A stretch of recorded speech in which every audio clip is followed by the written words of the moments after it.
1 Coríntios 14, a versão que eu estou usando é a Revista e Corrigida. Vamos ler a partir do versículo 1, a palavra do Senhor diz assim: Segui o amor ou a caridade e procurai com zelo os dons espirituais, mas principalmente o de profetizar. Porque o que fala em língua desconhecida ou estranha, não fala aos homens, senão a Deus, porque ninguém o entende. E em espírito fala em mistérios. Mas o que profetiza fala aos homens para edificação, exortação e consolação. O que fala em língua estranha, edifica-se a si mesmo, mas o que profetiza edifica a igreja. Eu quero que todos vós faleis em línguas, mas muito mais que profetizeis. Porque o que profetiza é maior do que o que fala em línguas, a não ser que também interprete para que a igreja receba edificação. Versículo 12. Assim também vós, como desejais dons espirituais, procurais abundar neles para a edificação da igreja. Por isso, o que fala em língua estranha, ore para que a possa interpretar. Porque se eu orar em línguas estranhas ou desconhecidas, o meu espírito ora bem, mas o meu entendimento fica sem fruto. Que farei, pois? Orarei com o espírito, mas também orarei com o entendimento. Cantarei com o espírito, mas também cantarei com o entendimento. De outra maneira, se tu bendisseres com o espírito, como dirá o que ocupa o lugar de indouto? O amém sobre a tua ação de graça, visto que não sabe o que diz? Porque realmente tu dás bem graças, mas o outro não é edificado. Dou graças ao meu Deus, porque falo mais línguas do que vós todos. Amém. Meus irmãos, eu tive a felicidade de, no final do mês de dezembro, ter meus pais mudando-se para morar mais perto de nós. Eles vieram do Rio de Janeiro e hoje estão morando em Sertanópolis. Mesmo à distância, eu auxiliei um pouco eles nesse processo de mudança, que nunca é um processo simples. É complexo pelo fato do novo, que gera ansiedade no nosso coração, mas não apenas por conta desse aspecto psicológico, mas também do aspecto prático. Mudança é sempre um desafio, porque toda vez que a gente resolve mudar, a gente precisa fazer uma avaliação daquilo que já tem, a gente precisa, a partir disso, decidir o que levamos ou não, e para esse novo espaço para onde estamos indo. Eles vieram aqui para Sertanópolis. Como minha irmã ia permanecer no Rio de Janeiro, eles não trouxeram móveis, trouxeram roupas e mais algumas outras coisas pessoais. E no meio desse processo, minha mãe me ligou perguntando a respeito de uma coisa, um determinado objeto, uma determinada coisa. Ela disse assim: você acha que eu levo isso? Eu disse: mãe, eu acho que a senhora deve trazer. E aí, chegando aqui, e aquele negócio? Ela disse assim: não trouxe. Eu achei que ia fazer muito volume e eu acho que a gente não vai precisar aqui. E esses dias, mais precisamente essa semana, falando com ela por telefone, ela disse: se eu tivesse ouvido, eu teria trazido aquela determinada coisa, porque está me fazendo tanta falta. E agora, eu estou esperando tua irmã vir, agora no final do mês de junho, e já falei com ela: quando vier, traz, porque eu achei que não ia precisar, mas agora preciso. Imagino que você que já se mudou alguma vez deva ter experimentado essa sensação em algum nível.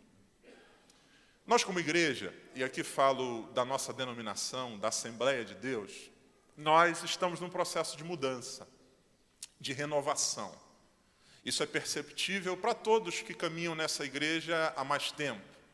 Se você está aqui há mais de 20 anos, você percebe o quanto a coisa mudou, quanto a coisa é diferente, desde a estrutura até a forma como a gente se organiza.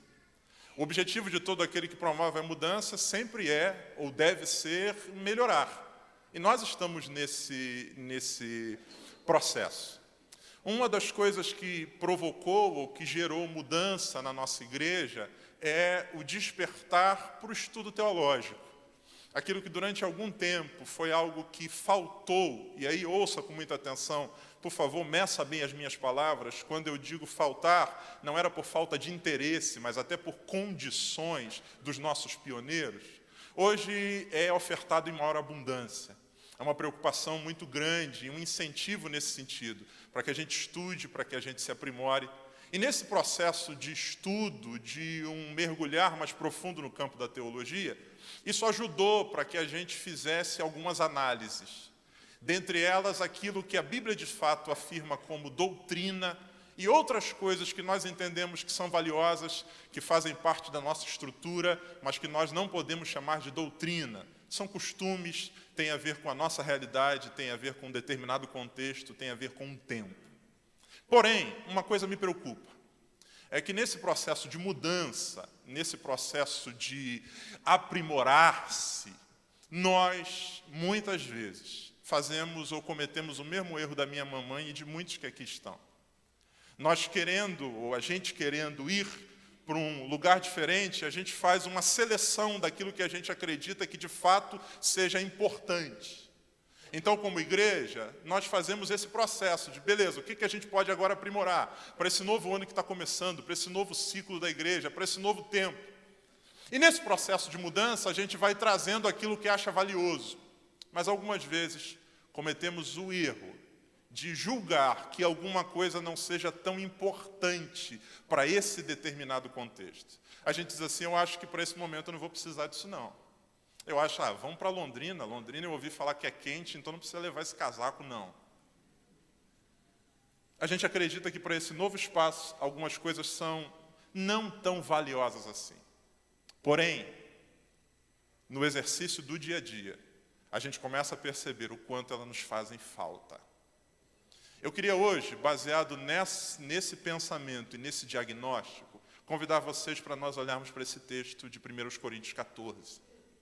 Onde a Bíblia vai falar a respeito de uma coisa que nós, como assembleianos, nesse processo nosso de mudança, penso eu, que deixamos para trás.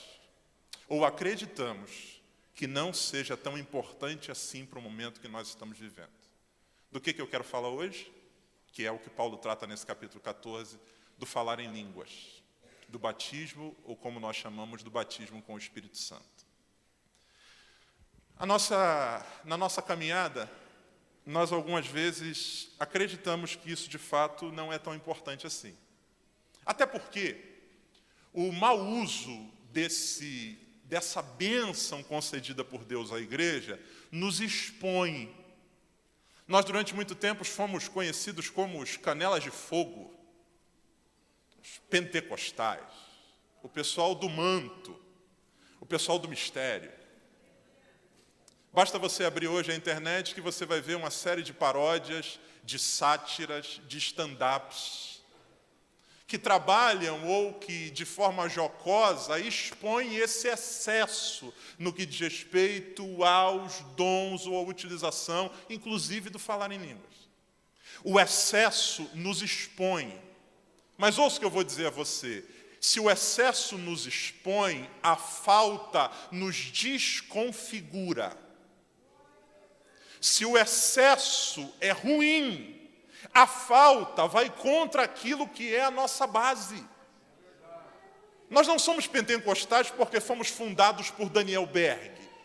Nós não somos pentecostais porque temos isso escrito na nossa placa ou na carteirinha de membros. Nós somos pentecostais porque cremos que a experiência de Pentecostes é para a igreja de hoje também, que o Espírito age no meio do seu povo, com distribuição de dons, com o exercício deles. Então, que em nome de Jesus hoje, a minha palavra, a mensagem que eu quero trazer a vocês é uma palavra de reflexão, e isso começa de mim, como pastor.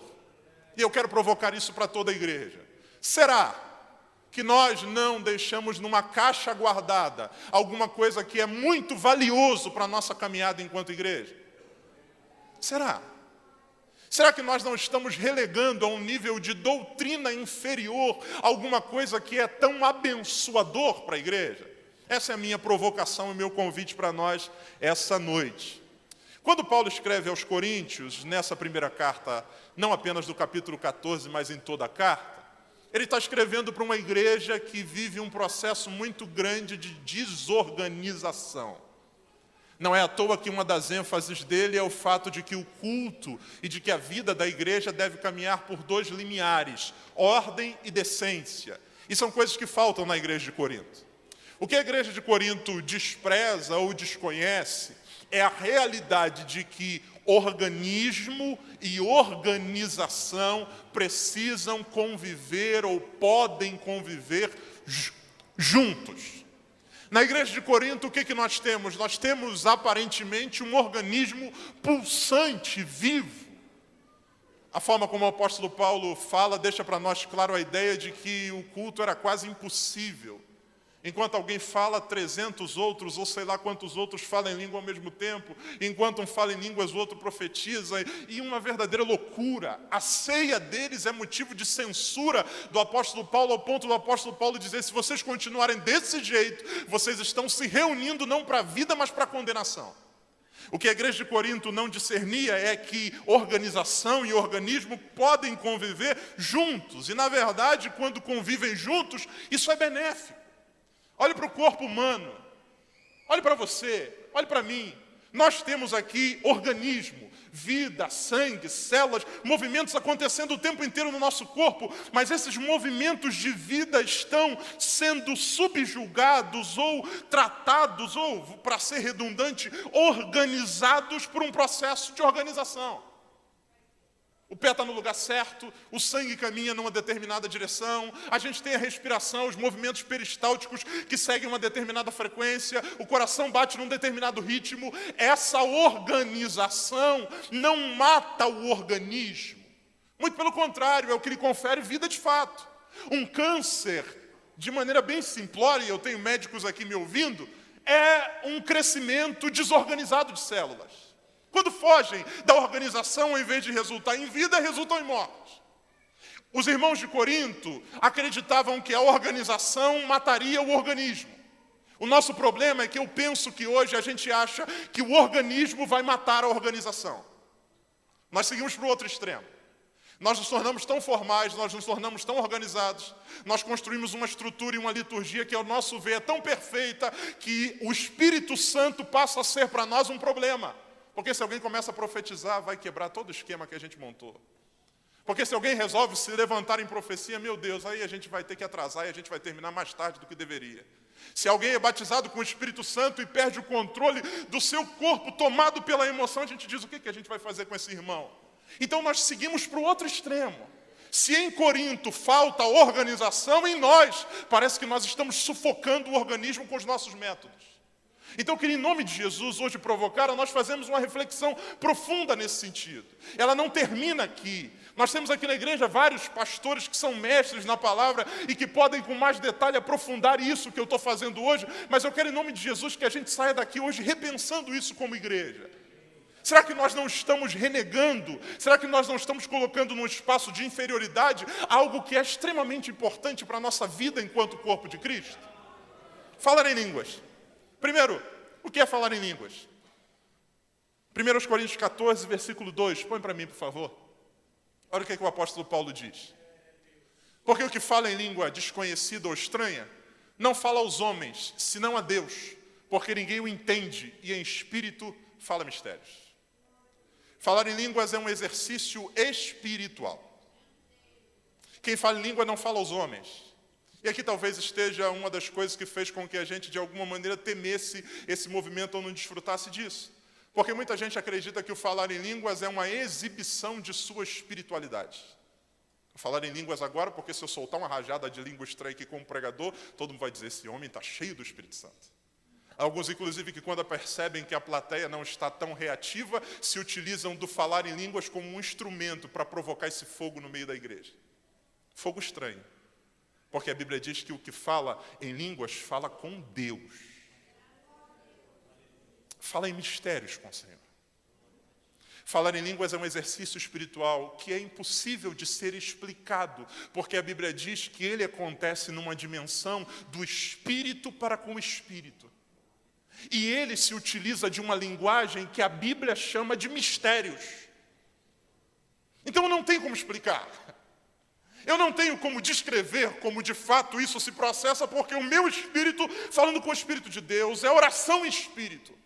Nós algumas vezes confundimos um pouco um termo que a Bíblia vai usar no livro de Efésios, quando a Bíblia diz que a gente deve orar em espírito. Muitos confundiram orar em espírito com oração silenciosa. Para alguns, orar em espírito é não fazer barulho. O que o irmão está fazendo? Estou orando em espírito. Oração silenciosa é uma coisa, orar em espírito é de outra ordem. O apóstolo Paulo diz que aquele que fala em línguas, o que fala em mistério, ele ora, ele fala para com Deus e ninguém o entende. É um processo de comunicação entre eu e Deus. Me permito usar essa expressão. É um idioma que somente o meu espírito e o espírito de Deus discerne. Isso é falar em línguas. Não é para exibição, não é para tirar onda, não é para mostrar que eu sou mais espiritual.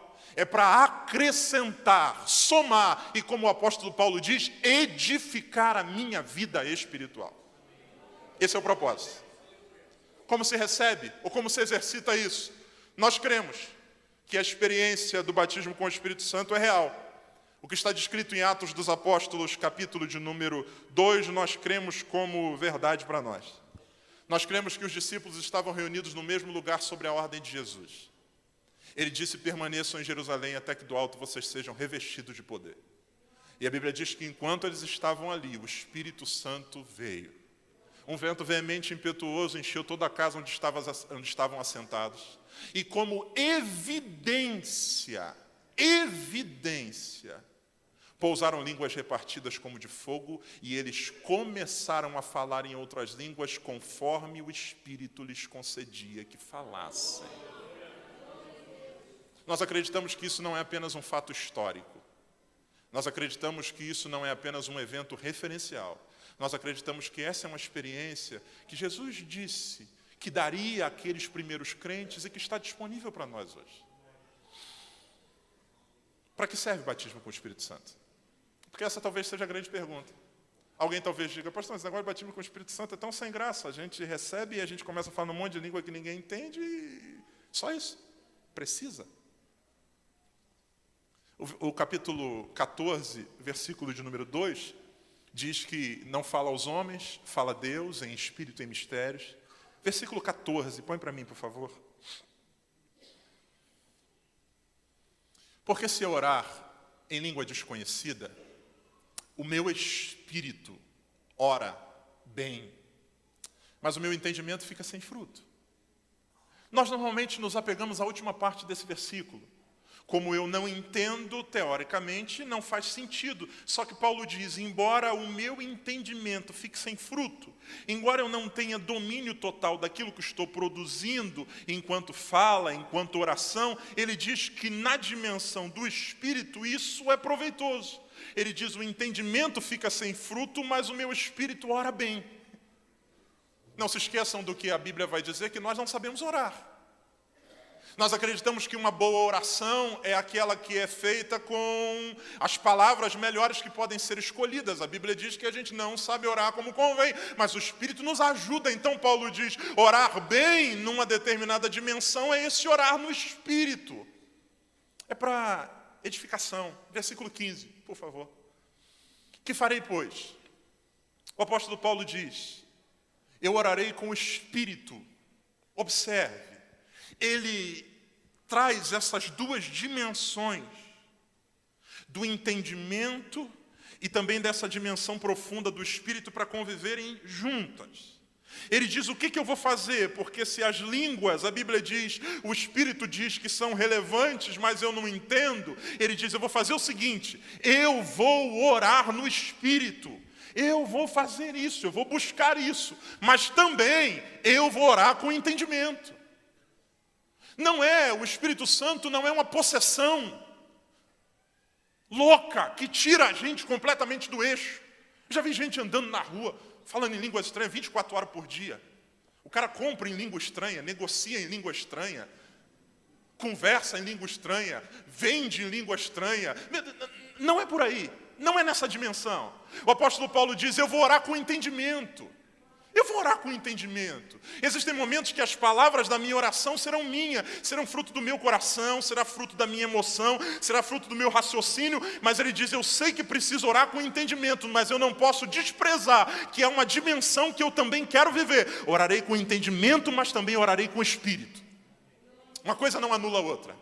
Uma coisa não substitui a outra. Ele diz, eu cantarei com entendimento.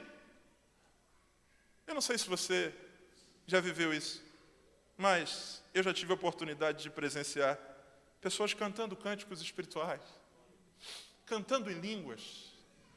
Que coisa linda que é. Não significa que a partir de hoje a gente vai dizer para todos os grupos, o idioma aqui é língua estranha.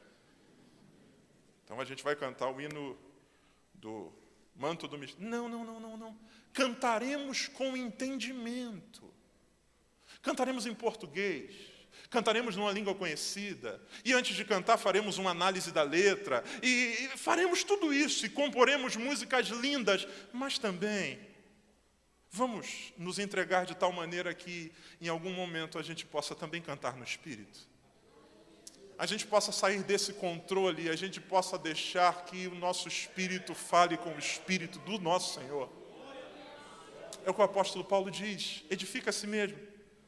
Para a gente fechar por causa do meu tempo, está disponível a todos? Essa é uma pergunta e também motivo de uma discussão teológica. E aí, não dá tempo da gente esmiuçar isso aqui, mas existe uma diferença entre o falar em línguas e o dom de variedade de línguas. São dimensões diferentes. O apóstolo Paulo faz questão de separá-las. Há uma terceira dimensão, da qual também ele trata, que também não dá tempo da gente explorar aqui. Mas há uma diferença nesse sentido. O dom é dado pelo Espírito, diz a Bíblia, conforme houver necessidade. O dom de variedade de línguas é dado de acordo com a necessidade. Mas o falar em línguas, enquanto esse movimento de edificação pessoal, olha o que o apóstolo Paulo diz no versículo 5. 14:5. Ele está escrevendo para uma igreja onde virou uma verdadeira bagunça. Virou uma loucura. Ele podia dizer assim, parem de falar em línguas. Porque se vocês pararem de falar em língua, a gente resolve o problema. A partir de hoje, só falem no idioma local, que aí a gente acaba com essa confusão.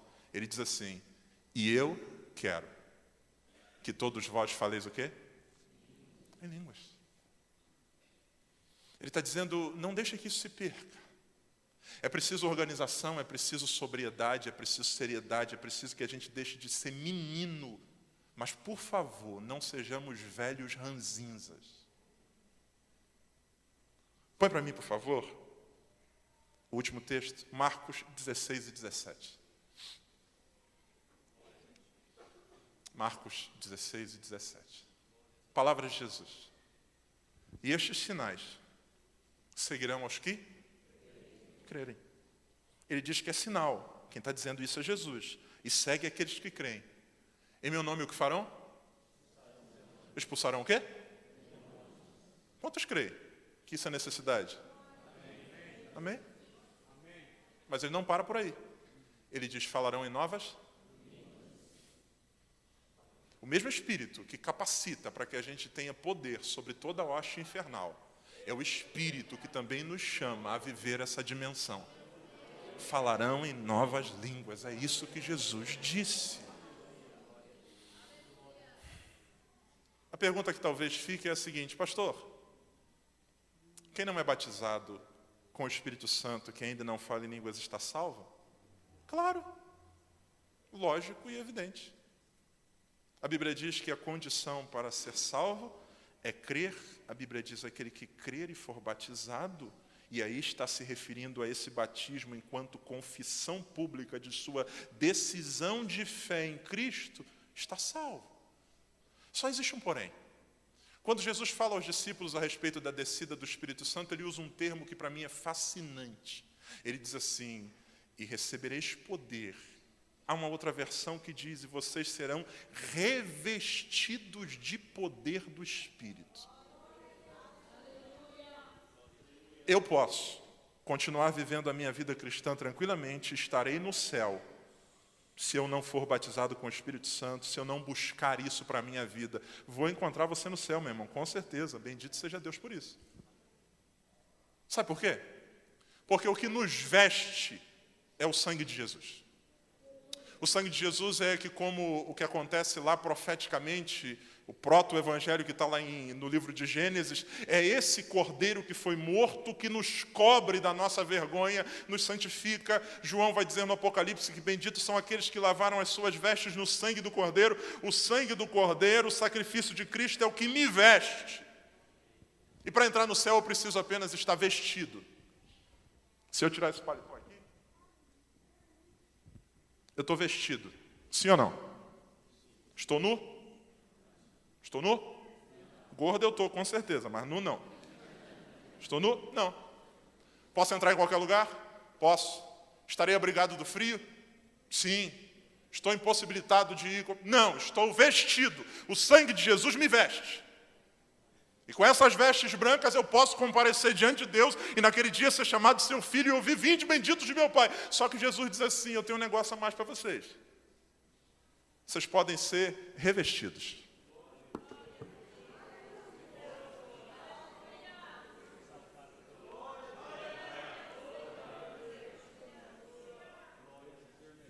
Eu já estava vestido.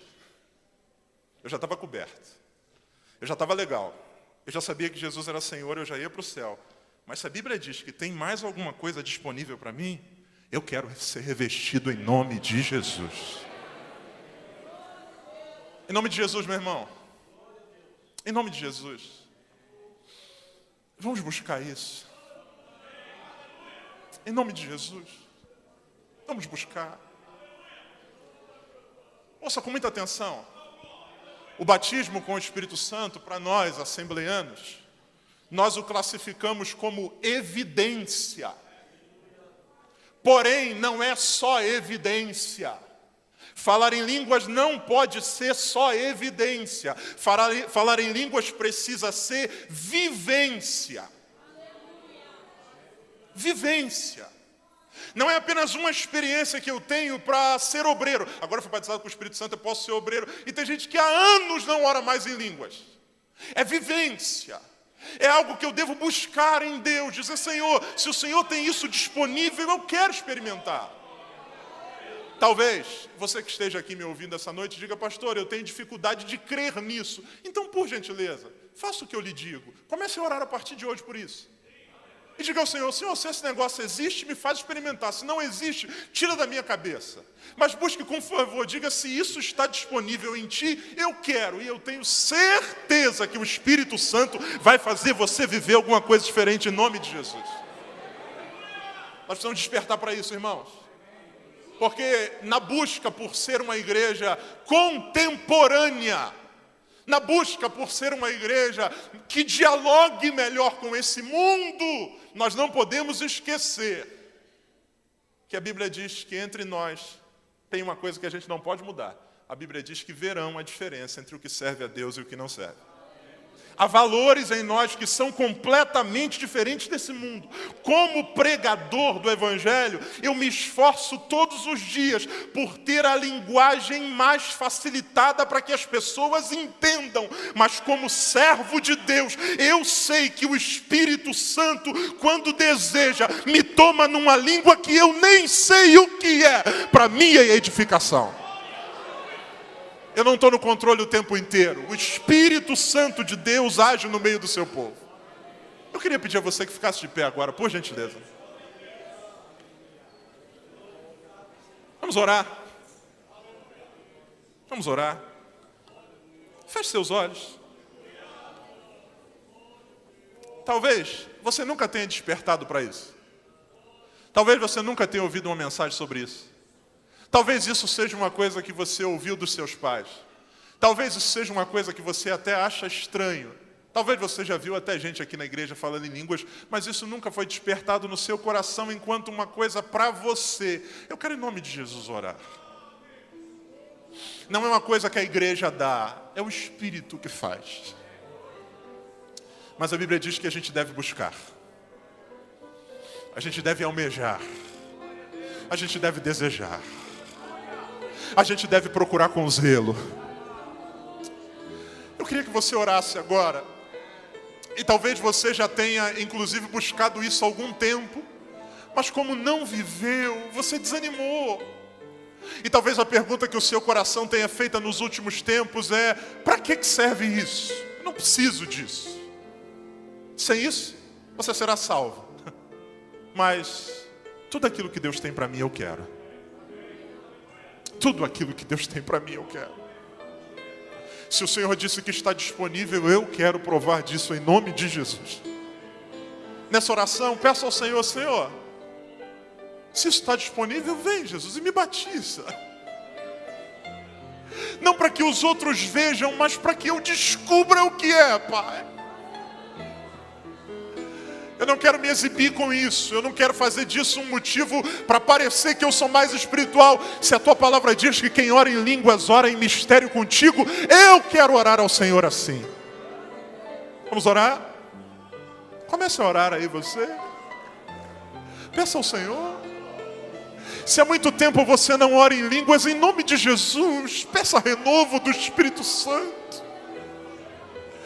Peça ao Espírito Santo que invada seu coração, trazendo essa alegria gostosa.